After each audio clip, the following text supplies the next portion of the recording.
Le 15 septembre 1919, les gouvernements britanniques et français s'accordent sur le partage de l'Empire ottoman au Moyen-Orient. Après des mois de tergiversations en marge de la conférence de paix de Versailles, Clémenceau a lâché la région de Mossoul riche en pétrole et le Britannique Lloyd George a accepté la tutelle française sur le reste de la Syrie et le Liban.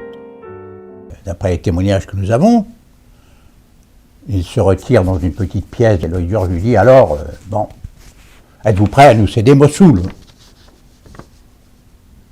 Clémenceau répond « Il n'y a pas de problème ». Et pourquoi est-ce que les Anglais tenaient à Mossoul? C'est tout simplement parce que les Allemands avaient découvert, peu de temps avant la guerre de 14, du pétrole. Et Lloyd George continue en disant, et Clémenceau d'ailleurs lui répond, mais avez-vous encore une autre exigence? Bien sûr, lui répond Lloyd George. Nous voulons la partie concernant la Palestine. Vous l'aurez, dit Clémenceau. 3 ans auparavant, en pleine guerre contre les Turcs engagés aux côtés de l'Allemagne, les Alliés s'étaient pourtant déjà répartis leurs zones d'influence dans la région avec les accords secrets de Sykes-Picot. Lors de la Première Guerre mondiale, en prévision d'une victoire sur les Turcs, les Britanniques et les Français ont respectivement chargé Mark Sykes et François-Georges Picot de négocier leur zone d'influence au Proche-Orient. Le 16 mai 1916, un dernier échange de lettres entre alliés scelle l'accord secret Sykes-Picot sur le partage de l'Empire ottoman. En 1914, l'Empire ottoman est précisément entré en guerre aux côtés de l'Allemagne pour réaffirmer son autorité sur les provinces arabes et s'affranchir de la tutelle des puissances coloniales. Mais les Britanniques s'emploient à soulever les Arabes contre les Turcs et promettent au shérif de la Mecque et à la dynastie hachémite un grand État arabe indépendant s'ils se retournent contre l'Empire ottoman. Ces deux zones, vous Français, on les donnera à Hussein nominalement, mais en fait c'est vous qui aurez à l'administrer. Et la zone B, on la donnera aussi à Hussein, nominalement, mais c'est nous Anglais qui l'administrerons, parce que les Arabes sont incapables de se débrouiller tout seuls.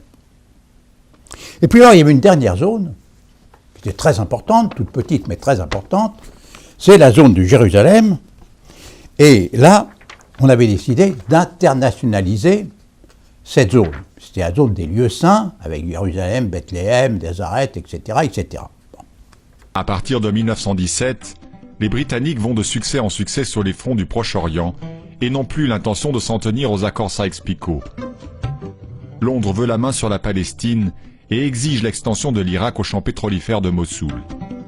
Très vite, la rivalité franco-anglaise et les intérêts dans le pétrole ont enterré la promesse d'un vaste État arabe sur le croissant fertile. La première chose qui s'est passée, c'est que les accords Sykes-Picot n'ont pas été appliqués. Ils n'ont pas été appliqués dès le départ. Pourquoi? Parce que les Juifs n'ont jamais voulu que ces accords soient appliqués. Ils ont fait tout ce qu'ils ont pu pour les torpiller, en particulier pour torpiller le fameux condominium franco-anglais sur Jérusalem et sur les environs. À la fin de la guerre, Londres résiste donc d'abord aux prétentions françaises et soutient Faisal, le prince hachémite qui tente de négocier son royaume à Damas.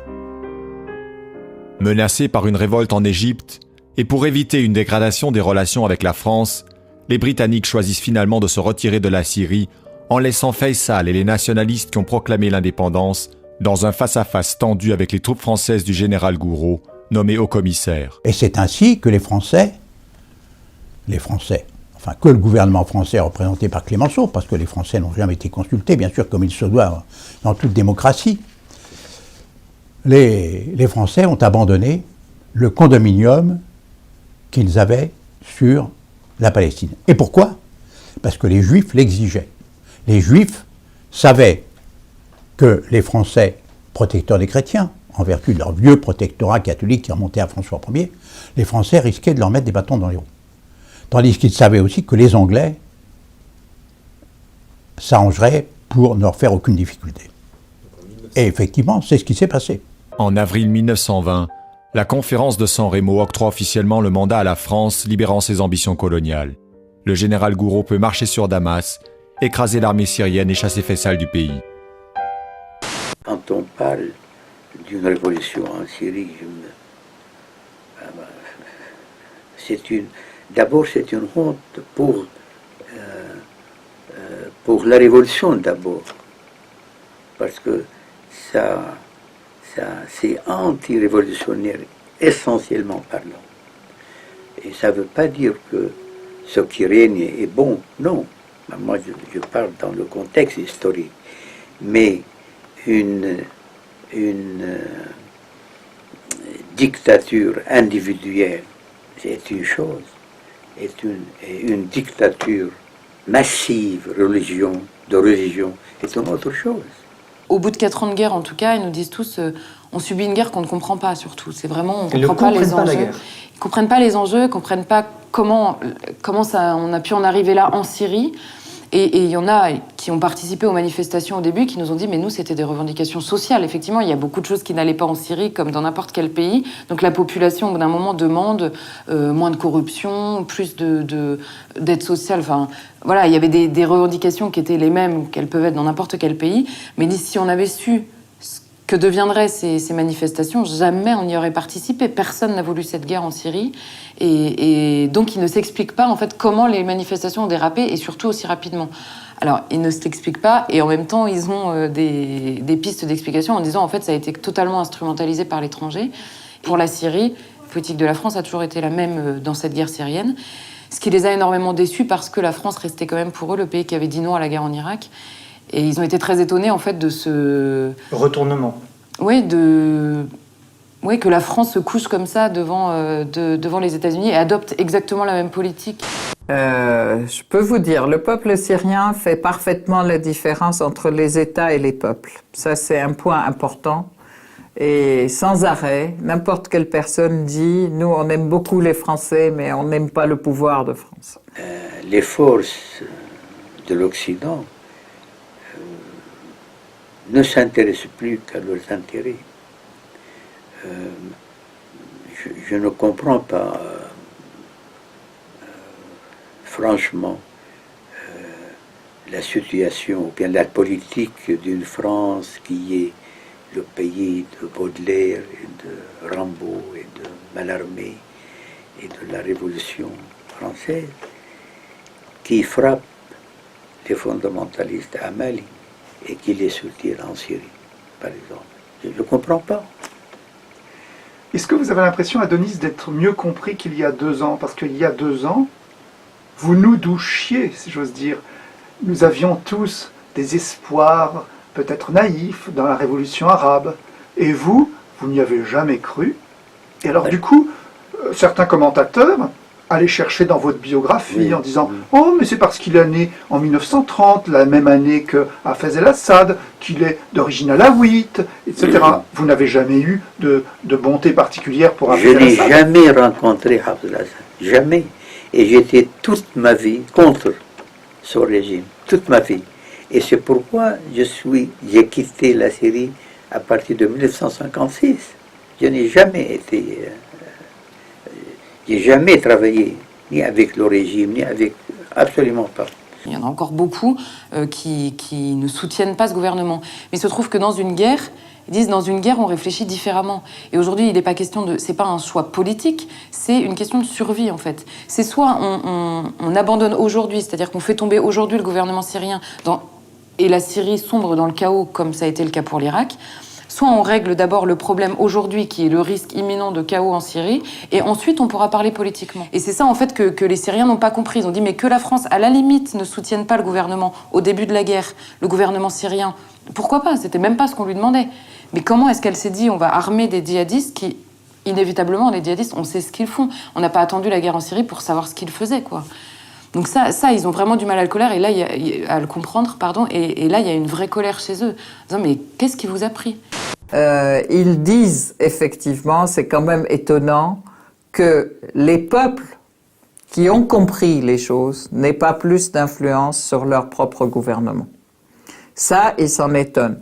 Ils s'étonnent du fait qu'ils disent « Ah, mais si c'est la démocratie, comment ça se fait que le peuple n'arrive pas à imposer son point de vue ?» Les droits de l'homme ont été énoncés par l'ONU à à peu près à la même époque où la charte de l'ONU a été créée. Or, la charte de l'ONU, elle est basée, elle est fondée sur le respect de la paix, d'abord, par le respect de la souveraineté nationale. Le principe étant que si on ne respecte pas l'égale souveraineté des États, alors on permet aux États, forcément les plus forts, parce qu'il n'y en a pas d'autres, de s'ingérer dans les affaires intérieures des plus faibles, et c'était une des causes de la Deuxième Guerre mondiale, puisque Hitler ne se gênait pas pour s'ingérer dans les affaires de l'Autriche, de la Tchécoslovaquie, etc., et de la Pologne.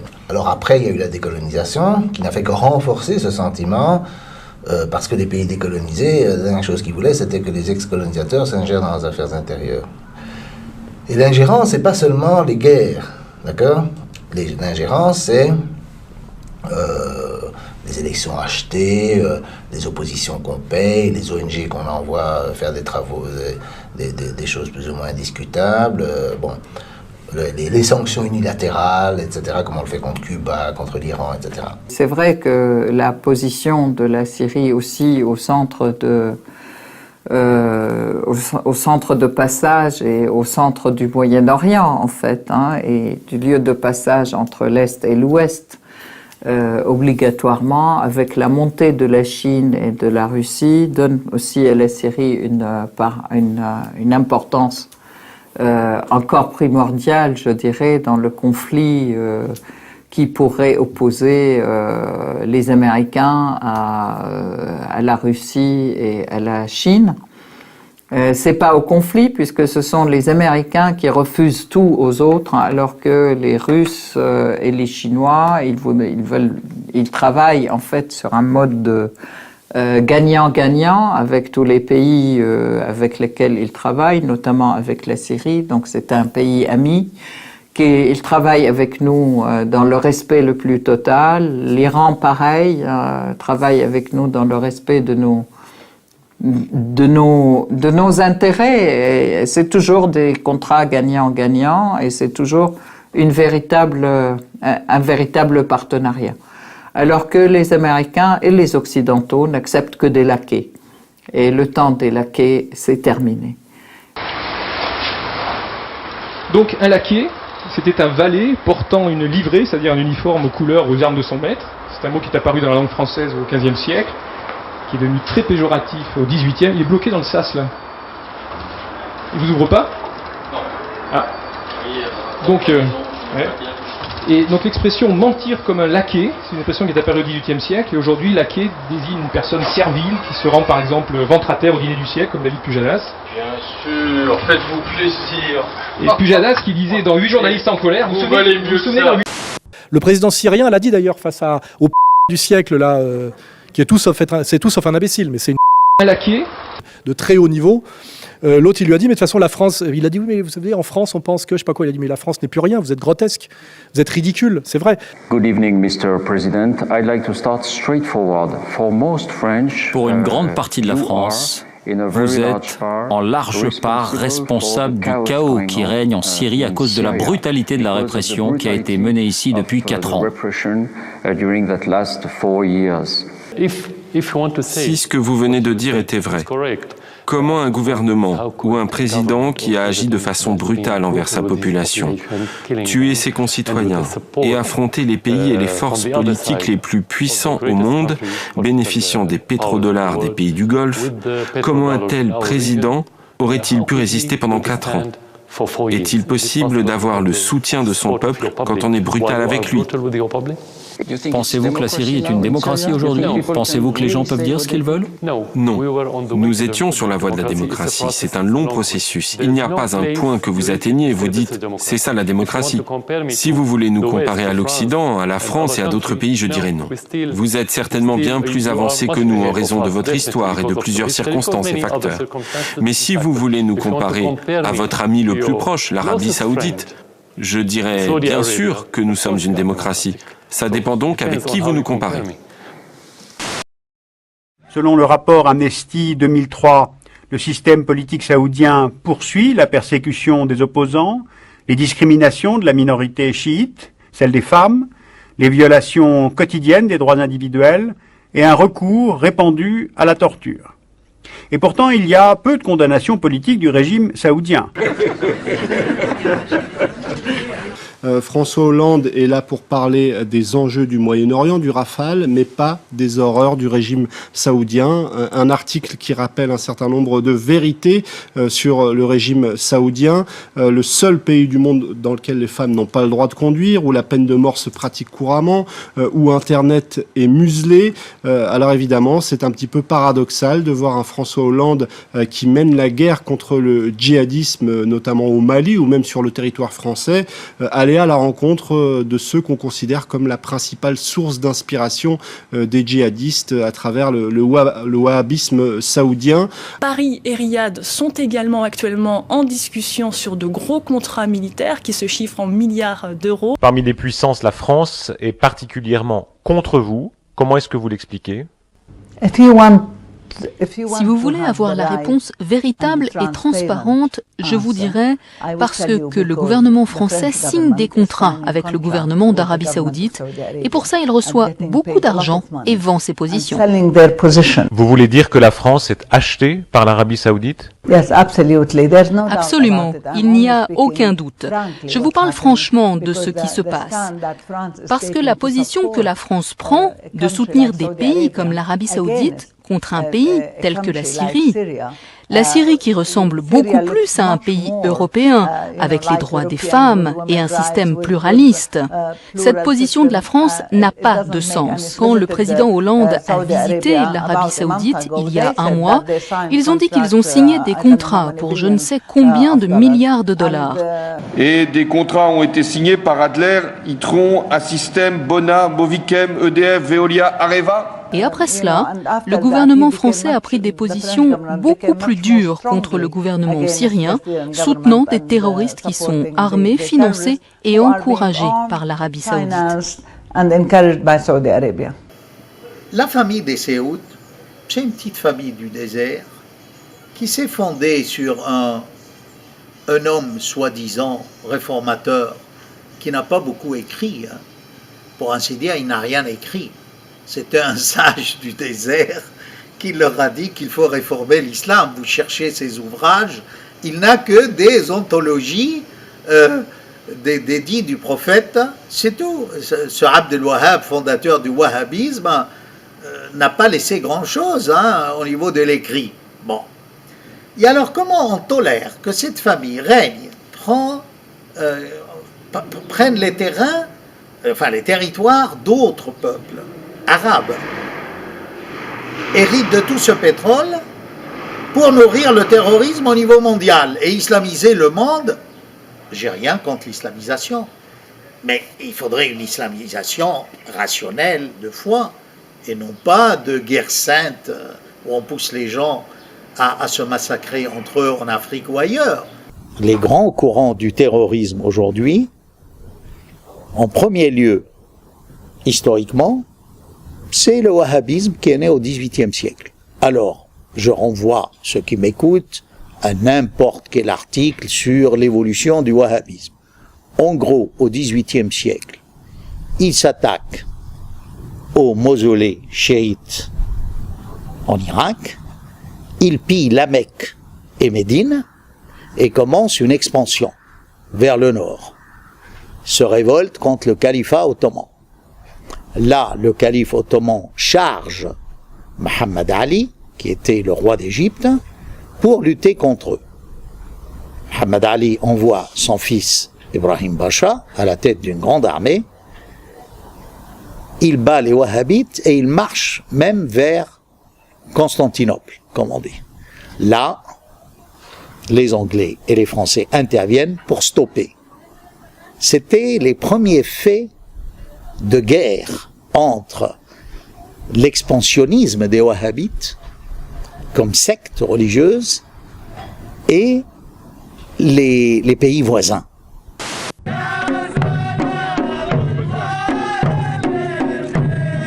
C'est l'État en quelle année ça? C'est 1918. Voilà, 1918, voilà, c'est ça. Tu n'étais pas venu, toi, en 1918.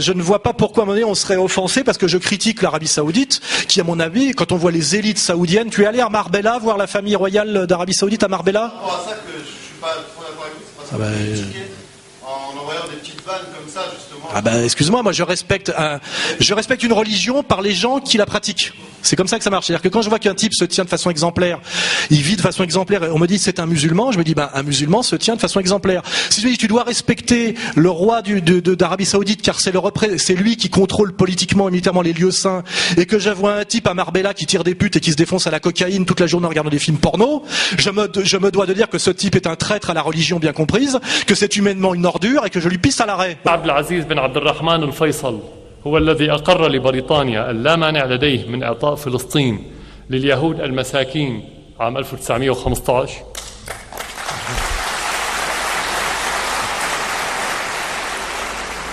التصفيق لي أم له لأنه قدم فلسطين؟ Lionel 1975.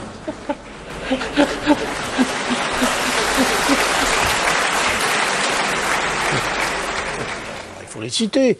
C'est le Qatar et l'Arabie Saoudite. Alors, ils ne se contentent pas seulement de payer les footballeurs du Paris Saint-Germain, mais comment je vois le Qatar se préoccuper de la situation dans nos banlieues. Et l'Arabie Saoudite, quelle est la tolérance religieuse de ces pays? Ce sont des pays qui sont la négation même de l'expression démocratique. Et ce sont ces pays qui viennent s'occuper de nos affaires. Il y a une propagande salafiste, tout le monde sait aujourd'hui que la propagande salafiste, mais pas seulement en France, hein, dans les pays de l'Afrique subsaharienne, sont payés par l'Arabie Saoudite et le Qatar. Il est à craindre, selon vous, que ce conflit s'étende dans les semaines ou mois qui viennent à d'autres pays? Et pourquoi pas à l'Europe, bien entendu? Alors ça, les Syriens, pour le coup, nous en parlent très souvent. Hein. Quand on parle de la situation en Syrie, ils nous disent « mais vous êtes quand même au courant que les prochains, ce sera vous, parce que vous êtes pas loin d'abord, vous avez vu la progression de l'État islamique, et vous avez vu le nombre de combattants qui sont chez nous, qui viennent de chez vous. Ces combattants-là, ils s'entraînent, il y en a certains qui rentreront, ça créera des vocations. Enfin, je veux dire, il est clair que le problème du djihadisme ou de l'islamisme que subit l'Irak depuis des années, que subit la Syrie depuis 4 ans, ne va pas s'arrêter aux frontières syriennes ni aux frontières irakiennes. Ce serait complètement insensé de le penser. Donc, aujourd'hui, quand on voit les terroristes dans les grands attentats du monde, la majorité de ceux qui ont perpétré ces attentats viennent d'Arabie. Ou alors, même quand c'est, que ce soit le 11 septembre, que ce soit en Afrique, c'est des gens qui ont fait leurs études au Royaume Saoudite, qui sont diplômés de wahhabisme, si je puis dire. Alors, vous voyez la dangerosité de nos liens, de nos rapports, nous autres Français, avec un royaume ultra riche, et cet aspect paradoxal. On a besoin d'eux pour leur argent, enfin, entre guillemets, mais en même temps, on essaye de fermer les yeux sur toute la propagande terroriste qu'ils répandent dans le monde. Alors, il y a un autre point, un autre courant, ce sont les frères musulmans, qui sont nés, eux, au XXe siècle. Mais, à un moment donné, les wahhabites ont aidé les frères musulmans. Suite à cela, vous savez, il y a eu le troisième courant, qui est Ben Laden et Al-Qaïda. C'est aussi né d'une synthèse, si je puis dire, entre Zawahiri, l'Égyptien, et les frères musulmans, avec Ben Laden, qui est saoudien. Et puis, pour que ce soit couronné après par le quatrième courant terroriste, qui sévit actuellement en Irak, en Syrie, en Amérique et partout, qui est Daesh ou l'État islamique. Nous devons reprendre une politique arabe intelligente. Et pour ça, parler à des régimes qui sont des verrous de stabilité. Et appuyer ce que fait la Russie, c'est-à-dire des consultations multipartites en but de trouver un accord. La diplomatie, c'est ça. Et ce n'est pas des phrases... Rien que la phrase de M. Fabius sur Bachar al-Assad ne mérite pas d'être sur la terre, aurait dû lui valoir dans la journée son limogeage. Fabius du Quai d'Orsay, qui a rappelé quand même à tous les jeunes qui voulaient s'engager dans le djihad il y a quelques années. M. Bachar al-Assad ne mériterait pas d'être sur la terre. Le régime syrien doit être abattu et rapidement. C'est-à-dire qu'on a validé totalement le djihad et économiquement et idéologiquement. Hein. Et qu'est-ce que c'est que ça? Pour moi, c'est du terrorisme, c'est pas de la démocratie. Hein. C'est autoriser des gens qui sont soi-disant opposés à prendre les armes contre le pays, et surtout à leur commettre des massacres, découper les gens, couper les têtes, etc. C'est quoi ce travail? Le devoir du pays, le devoir d'un chef d'État et d'une armée, c'est de préserver la population, c'est de protéger sa population. Or, c'est ce qu'il fait. Et en fait, ça c'est considéré par les médias occidentaux comme étant le dictateur qui tue son peuple. La France soutient la coalition nationale syrienne. Sont-ils des terroristes ? Ceux qui, à l'heure actuelle, reçoivent le soutien et possèdent des armes occidentales appartiennent au groupe État islamique, armés et équipés par votre État et d'autres pays occidentaux. Votre ministre de la Défense l'a déclaré publiquement au début de l'année, en affirmant avoir envoyé des armes. Par conséquent, ceux que vous qualifiez de modérés ont diffusé en 2012, avant que le groupe État islamique n'apparaisse et que l'Occident ne reconnaisse l'existence même du Front al-Nusra, une branche d'Al-Qaïda. Ils ont diffusé des vidéos dans lesquelles ils dévoraient le cœur d'un soldat syrien, mutilaient les corps d'autres victimes, en décapitaient d'autres. Ce sont eux qui ont diffusé ces images, pas nous. Comment pouvez-vous ignorer cette réalité puisque ce sont eux qui la diffusent et vous disent que c'est la réalité ? L'opposition syrienne elle-même a jugé cette image horrible et inhumaine. L'homme figurant sur cette vidéo et se livrant à cet acte barbare a été identifié par la journaliste Sophia Amara. Elle est en ligne avec nous. Sophia, cet homme, vous le connaissez. Quel souvenir gardez-vous de lui ? Eh bien, Abou Sagar, c'est son nom de guerre, faisait partie de la brigade Al-Farouk, une brigade de l'armée libre que j'ai suivie pendant 10 jours à Bab Amar en décembre 2011. C'était un jeune combattant très courageux, plein d'humour, très humain et même très protecteur. Et il m'avait poussé de justesse pour éviter une ruelle pleine de snipers. Et lorsqu'il était au repos, je me rappelle de lui discutant avec les 2 membres alaouites de cette brigade. Sagar. راسم له قلب حب وكأنه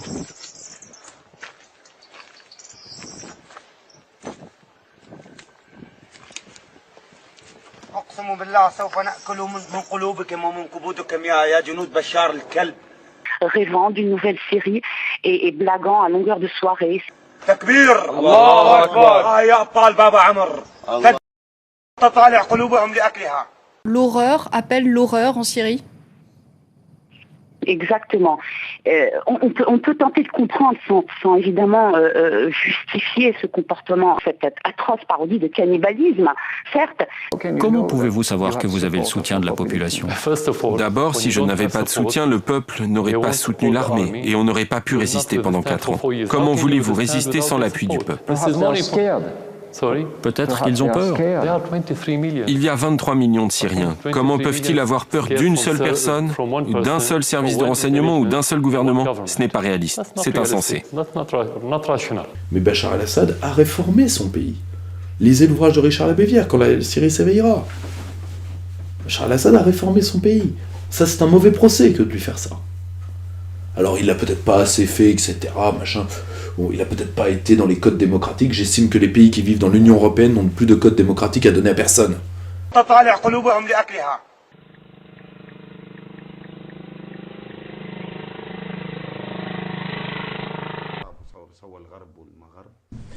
Would you do it again if you had to do it?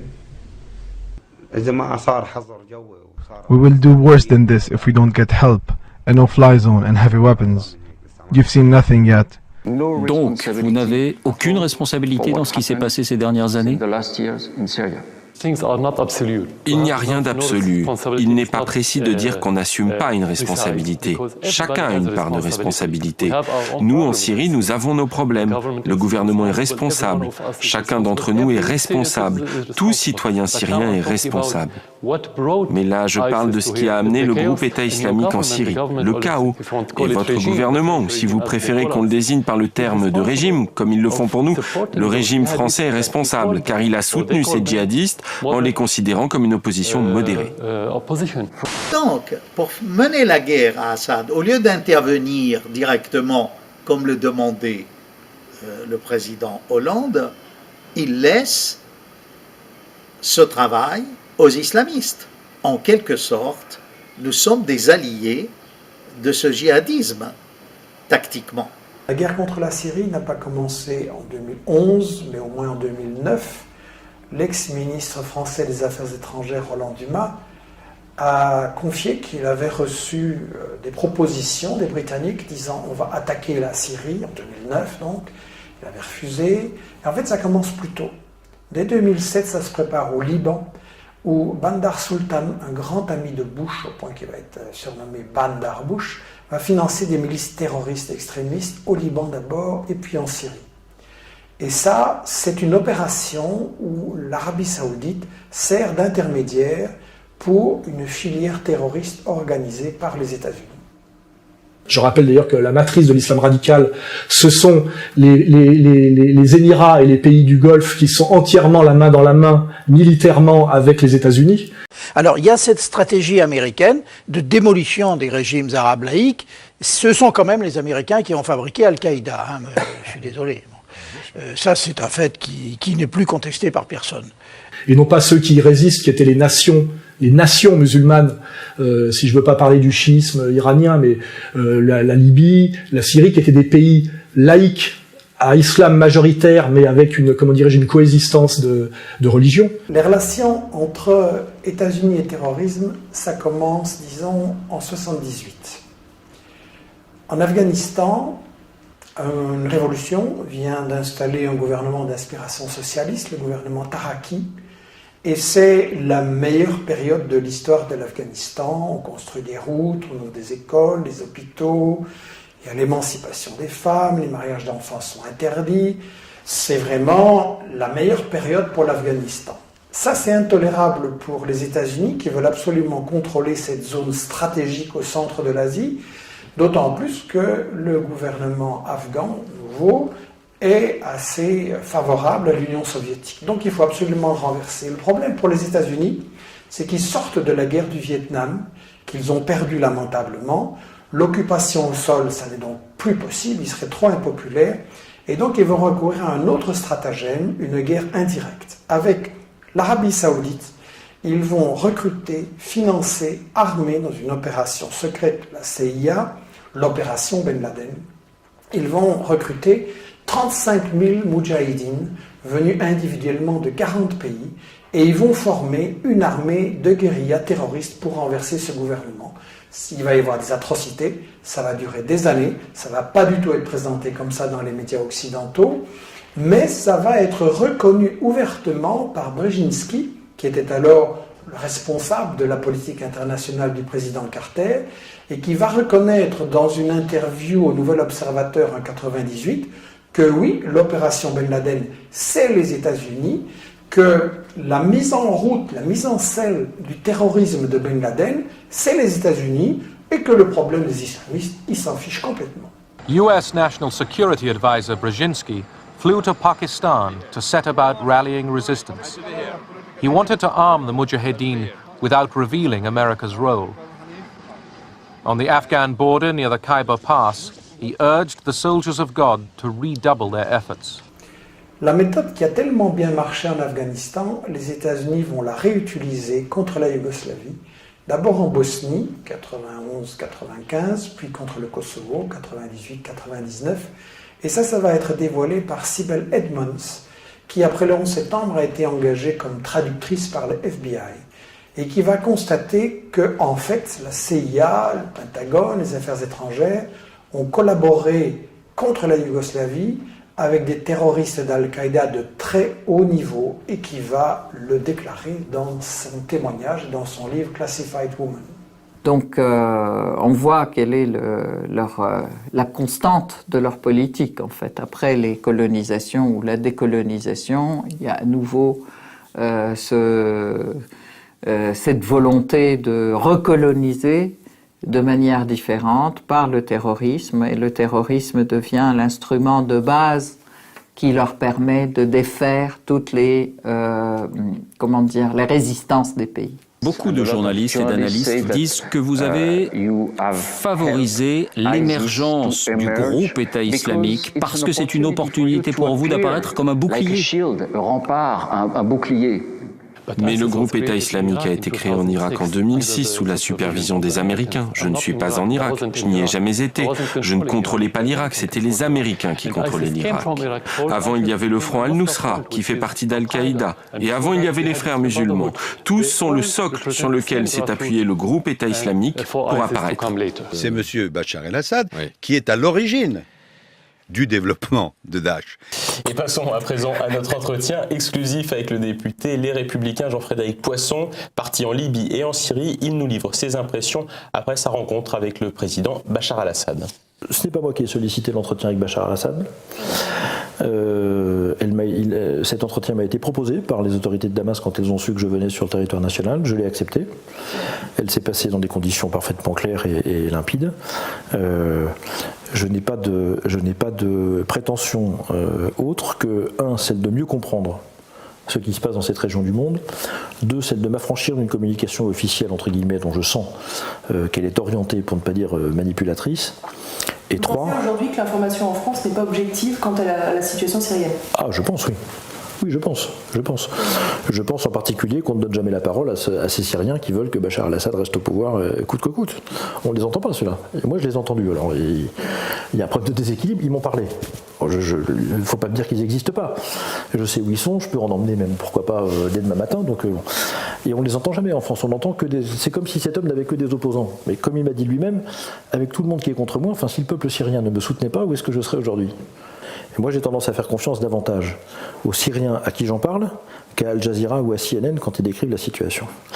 Et donc, j'ai tendance à dire, si effectivement on veut des éléments d'appréciation sur cette situation, écoutons ceux qui sont concernés et laissons-leur la parole. Et quand ils parlent, ils disent ça. On attend la France, on attend qu'elle se désolidarise de la position saoudienne et on fait confiance à Bachar al-Assad pour nous protéger et seul lui peut le faire. Il y a aujourd'hui des gens en France, et parmi eux des hommes politiques, des parlementaires notamment, vous en avez reçu quelques-uns ici, qui disent qu'il faut renouer le dialogue avec vous. Quelle initiative seriez-vous prêt à prendre pour convaincre l'autre partie de la France et des Français que vous pouvez être un partenaire ? Avec eux ? Avec la France. Ils doivent d'abord me convaincre qu'ils ne soutiennent pas les terroristes et qu'ils ne sont pas impliqués dans l'effusion de sang en Syrie. Ce sont eux qui se sont trompés à l'égard de la Syrie. Nous n'avons tué aucun Français ni aucun Européen. Nous n'avons pas aidé les terroristes dans votre pays. Nous n'avons pas aidé ceux qui ont attaqué Charlie Hebdo. C'est vous qui avez aidé les terroristes. Par conséquent, votre pays, les Occidentaux, doivent nous convaincre qu'ils ne soutiennent pas les terroristes. Nous sommes prêts à tout dialogue, prenant en considération le fait que ceci sera dans l'intérêt des citoyens syriens. Daesh existe depuis 3 ans et que c'est pas la peine de nous bassiner avec Sarkozy. Depuis combien de temps ? Al-Qaïda que vous soutenez en Syrie, vous soutenez en Syrie. Vous vous rendez compte de ce que vous dites ? Mais je le dis vous vous rendez compte de ce que vous dites ? Vous soutenez Al-Qaïda en Syrie. Mais vous êtes fou. Non, écoutez. D'abord, je vous permets pas d'insulter. Non, mais vous ne pouvez pas dire. Je suis tout à fait. Vous ne pouvez pas dire que la France soutient Al-Qaïda. Merci de justifier ces propos assez étonnants. Voilà. Non, ils sont pas étonnants. Je vais vous expliquer. Inacceptable, monsieur. La France soutient les rebelles syriens qui sont soi-disant des rebelles démocrates. Des rebelles syriens démocrates en Syrie contre M. Assad. C'était au début de l'insurrection. Qui a récupéré les rebelles syriens démocrates ? Al-Nosra. Qu'est-ce que c'est qu'Al-Nosra ? Vous savez bien. Al-Nosra, c'est pas Al-Qaïda ? Pas tous les rebelles, vous le savez bien. Ah, pas tous les rebelles. C'est-à-dire, certains rebelles ont été récupérés par Al-Qaïda avec des armes françaises. Donc actuellement, vous n'êtes pas intéressé par un dialogue avec la France ? Non, nous sommes toujours intéressés au dialogue avec quiconque. Mais comment peut-on établir un dialogue avec un régime qui soutient le terrorisme dans notre pays ? Et pour quelles raisons ? C'est la question. Lorsqu'ils changeront de politique, nous serons prêts pour le dialogue. Sans ça, le dialogue n'aura aucun but. Il n'y a pas de dialogue pour le dialogue. L'objectif est d'aboutir à certains résultats. Pour moi, le résultat serait que le gouvernement français cesse son appui aux terroristes dans mon pays. Monsieur Ghazien, vous ne pouvez pas dire que la France soutient Al-Qaïda. Nous continuons à fournir des armes à Al-Nosra.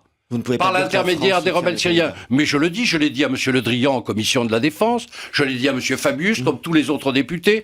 Il va falloir éclairer tout ça. L'attitude de la France en Syrie n'est pas... faire en Syrie alors? Soutenir Assad mais pas soutenir Assad, mais ne pas se mêler de cette affaire. La France et d'autres pays n'ont pas le droit de soutenir qui que ce soit dans notre pays.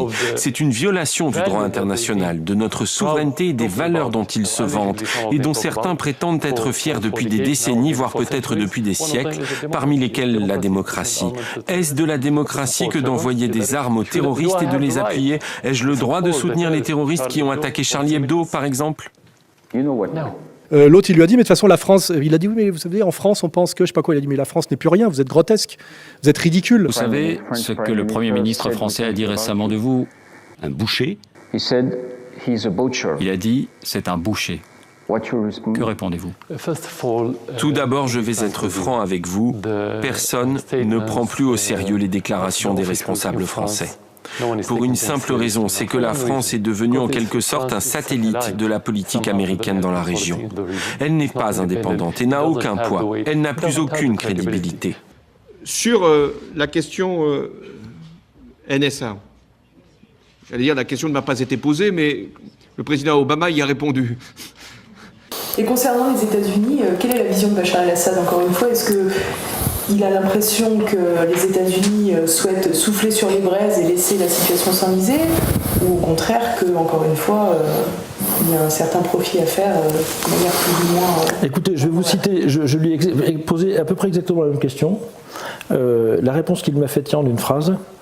Il m'a dit, ne perdez pas de vue qu'il peut y avoir deux diplomaties, celle du département d'État et celle de la Maison-Blanche, et qu'elles ne se rejoignent pas toujours. Alors, qu'est-ce qu'on tire de ça, je ne sais pas. Encore une fois, je sais les Américains suffisamment pragmatiques pour préparer à l'avance toute forme de retournement et s'assurer qu'effectivement, retombons sur leurs pieds après quoi qu'il arrive. Bashar al-Assad now joins a list of Adolf Hitler and Saddam Hussein. Washington prêt à négocier avec Bachar el-Assad pour trouver une solution politique à la guerre civile en Syrie. Le conflit entre dans sa 5e année, plus de 220 000 personnes ont été tuées, 4 millions de personnes ont trouvé refuge dans les pays voisins et ce chaos a favorisé l'émergence du groupe État islamique. Sur CBS, le secrétaire d'État américain John Kerry a déclaré « Il n'y a pas de solution militaire, il y a seulement une solution politique ». Plus qu'une unité, c'est une vraie complicité entre Barack Obama et François Hollande qu'on a pu noter hier lors de la soirée passée à la Maison-Blanche par le président français. Je vois que les journalistes français et américains ont certains points communs. Lesquels Ici, Londres. Les Français parlent aux Français. À qui le tour aujourd'hui, Bernard-Henri Lévy, et que faire pour la Syrie où le régime d'Al-Assad continue de réprimer et de tuer presque chaque jour? Est-ce qu'il faut se mobiliser aussi fortement? Est-ce que vous seriez prêt à vous mobiliser aussi fortement pour la Syrie que vous l'avez fait pour la Libye? À qui le tour? Bachar el-Assad. Oui, mais comment? Ou Mahmoud Ahmadinejad. Hein? Ou Ahmadinejad en Iran. Voilà, il y en a deux là qui sont évidemment dans la ligne de mire, mais pas de la France. De la communauté organisée. Des méthodes meurtrières dénoncées par la communauté, notamment une organisation prépare depuis des années l'hypothétique procès de Bachar el-Assad. Elle est basée en Europe, Walid Berissoul, et vous avez rendu visite à ces enquêteurs très spéciaux qui croulent en fait sous l'épreuve. Oui, c'est une équipe qui s'est installée dans une capitale européenne dont on taira le nom pour des raisons de sécurité. D'ailleurs, pour être plus sûr, ils déménagent tous les 6 mois. Et du sol au plafond sont stockés des cartons de documents du régime syrien. Il y a plus de 500 000 pages. On retrouve tout, la torture, les meurtres, les viols, les barils de TNT, les armes chimiques et le plus important, les noms. Ces documents fournissent les noms des principaux donneurs d'ordre, 24 hauts dignitaires, tous accusés de crimes. Attention. C'est un travail qui permet de fournir des dossiers clés en main à une éventuelle cour internationale. Ça veut dire qu'ils sont mandatés par personne qu'eux-mêmes, en fait, hein, c'est ça? Exactement, mais ils sont financés par plusieurs pays occidentaux, parmi lesquels les États-Unis, la Suisse, le Canada, l'Union européenne, et ils travaillent de manière un peu informelle avec la Cour internationale de La Haye. Et ils sont donc basés dans une capitale européenne. Quelque part en Europe. Quelque part en Europe, merci. Un journaliste aujourd'hui est soit un chômeur, soit une pute. Quand John Kerry, le secrétaire d'État américain, a dit que peut-être qu'il y aura un dialogue avec le président Bachar el-Assad avant de revenir sur cette position, vous aviez dit ce ne sont que des mots. Moi, je voudrais des actes et je voudrais entamer le dialogue. Donc vous semblez prêt au dialogue? Bien sûr que nous sommes prêts. J'ai dit que nous sommes disposés à mener un dialogue avec tout pays dans le monde, y compris avec les grandes puissances, y compris avec la France. Mais j'ai dit que le dialogue doit s'appuyer sur une politique précise. Les fers de lance contre la Syrie ont été 1, la France, 2, le Royaume-Uni. Ce n'était pas les États-Unis cette fois qui soutenaient les terroristes en Syrie. Obama a reconnu que l'opposition modérée en Syrie est une illusion. Donc vous n'avez pas de message à adresser à François Hollande en vue d'un dialogue? Je crois que le principal message qui doit lui être adressé doit l'être par le peuple français. Les sondages en France montrent bien le message que Hollande devrait écouter davantage, à savoir qu'il est le président le plus impopulaire depuis les années 50.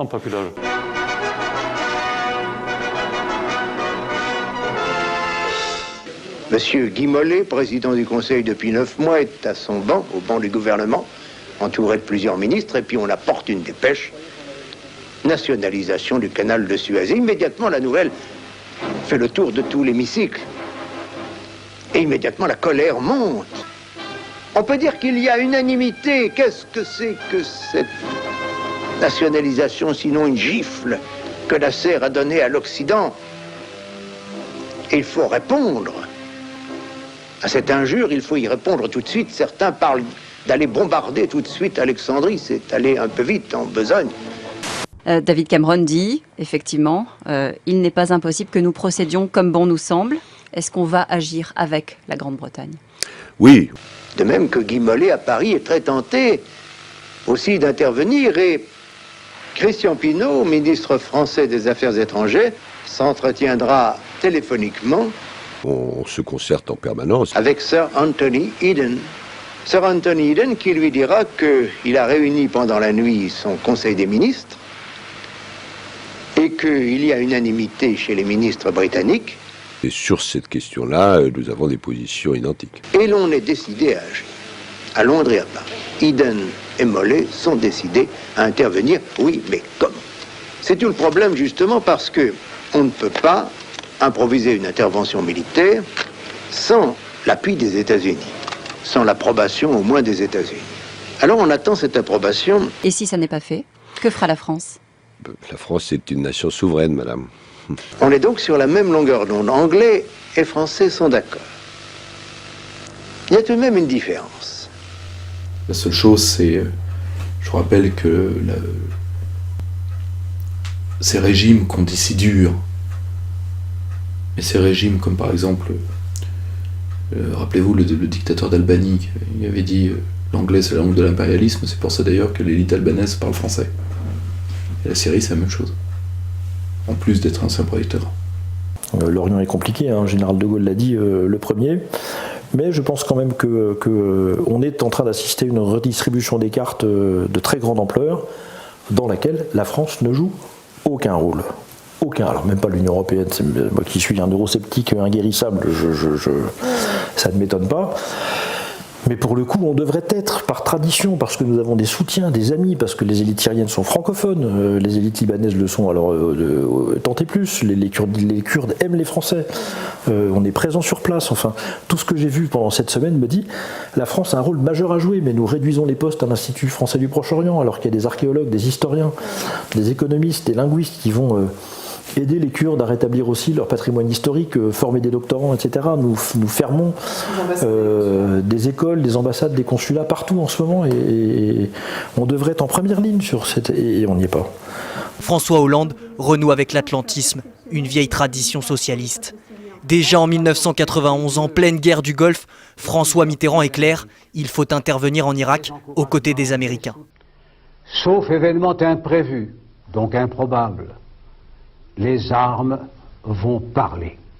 Une ligne interventionniste qui remonte à la SFIO des années 50. Historiquement, les socialistes sont plus proches des Américains que les gaullistes. D'ailleurs, en 2003, Jacques Chirac refuse de s'engager en Irak. Alors aujourd'hui, en suivant la voie américaine, la France fait figure de meilleur élève de la classe OTAN. La non-reconnaissance de la Chine pendant des années, De Gaulle l'a reconnu. Ça, c'est nouveau, la force morale d'un pays qui est indépendant. Mais maintenant, on ne penserait pas à la France dire, écoutez, on n'applique pas les sanctions contre l'Iran. On n'imaginerait pas ça. Mais on devrait. Sur l'impérialisme, on a fait avaler l'impérialisme au nom de l'ingérence pour les droits de l'homme. Donc on a donné un emballage de gauche, acceptable par la gauche, ayant perdu toute perspective et toute analyse des relations internationales. On a fait un renversement total. On s'est aligné sur les positions qui sont in fine celles de la communauté. Bon. On a tué notre propre comment dirais-je, possibilité d'autonomie. Tout à coup, nous étions dans une situation où 10 ans après la rupture entre la France et les États-Unis sur l'Irak, la France était devenue notre meilleur allié, le pays avec lequel nous étions le plus d'accord sur la Syrie. Les Freedom Fries étaient déjà loin. Vive la France! God bless America. Dieu bénisse l'Amérique et que vive l'alliance entre nos deux grands pays. In honor of the United States of America, of the President Barack Obama, Michel, long live the United States, vive la France,